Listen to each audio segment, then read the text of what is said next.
Party మారాలని ఒత్తిడి. మాజీ ఎమ్మెల్సీ ప్రస్తుతం ఎమ్మెల్యే పార్టీ మారాలని ఒత్తిడి చేస్తున్న నేపథ్యం ఉంది. జనగాం ఎమ్మెల్యే పల్లా రాజేశ్వరరెడ్డి తెలంగాణలో కక్షపూరిత రాజకీయాలకు తెరలేపారని బీఆర్ఎస్ ఎమ్మెల్యే పల్లా రాజేశ్వరరెడ్డి అన్నారు. ఉద్యమం నుంచి తన రాజకీయాల్లో వచ్చారని తెలిసిన ఆయన బీఆర్ఎస్ పార్టీని వీడే ప్రసక్తి లేదని స్పష్టం చేశారు. అమెరికాలో వర్జీనియాలో నిర్వహించిన మీట్ అండ్ గ్రీట్ కార్యక్రమంలో పల్లా రాజేశ్వరరెడ్డి పాల్గొన్నారు. ఈ సందర్భంగా పల్లా రాజేశ్వరరెడ్డి మాట్లాడుతూ రాజకీయాల విలువలు పాటించాలన్నారు. ఒక పార్టీ నుంచి గెలిచాక 5 ఏళ్లు అందులోనే ఉండాలని పేర్కొన్నారు. పార్టీ మారాలని తనపై కాంగ్రెస్ ప్రభుత్వం ఒత్తిడి చేస్తున్న నేపథ్యం ఉంది. ఈయన ఎప్పుడు జంప్ అవుతారో ఎప్పుడు ఎలా ఉంటుందో తెలియదు.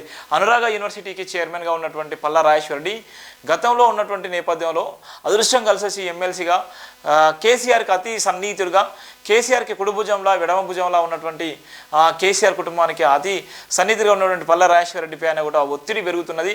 ఆయన అమెరికాలో ఉన్నటువంటి నేపథ్యంలో ప్రెస్ మీట్లో అక్కడ మీరు పార్టీ ఏంది కాంగ్రెస్ మీకేమన్నా ఏంటి మీ ఇబ్బందులు ఏంటంటే ఇప్పుడు వరంగల్ జిల్లా నుంచి ఉన్నది ఏకైక ఎమ్మెల్యే కూడా పల్లా రాజేశ్వరరెడ్డి ఉన్నాడు. పల్లా రాజేశ్వరరెడ్డి పైన కూడా ఇప్పటికే ఒత్తిడి కాంగ్రెస్ పెద్దలు కూడా ఒత్తిడి చేసేటువంటి నేపథ్యం ఉంది.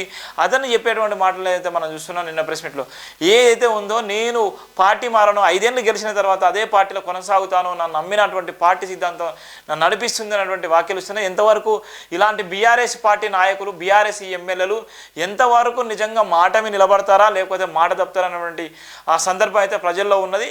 ఏదైతే పోచారం శ్రీనివాసరెడ్డి బన్సోడలో ఇదే రేవంత్ రెడ్డి సీఎం హోదాలో అనేకమైన మాటలు ఇదే ఎన్నో రకాలుగా మాటలు మాట్లాడినప్పటికీ కూడా అలానే బాన్సువాడలో ఆయన ప్రచారానికి వెళ్ళిన సందర్భంలో ఎన్నో రకాల విమర్శలు చేసినప్పటికీ కూడా బాన్సువాడ పోచారం శ్రీనివాసరెడ్డి ఇవాళ వచ్చి కాంగ్రెస్ పార్టీ కండవ కప్పుకున్న నేపథ్యం ఉంది. అలానే పల్లా రాజేశ్వరరెడ్డి కూడా నేను నమ్మిన సిద్ధాంతాన్ని కట్టుబడి ఉంటానని చెప్తున్నటువంటి మాటల్లో ఎంతవరకు నమ్మొచ్చు ఎంతవరకు నమ్మొద్దు అన్నటువంటి పరిస్థితి మనం చూస్తున్నాం. అది ప్రధానంగా ఉన్నటువంటి వార్త.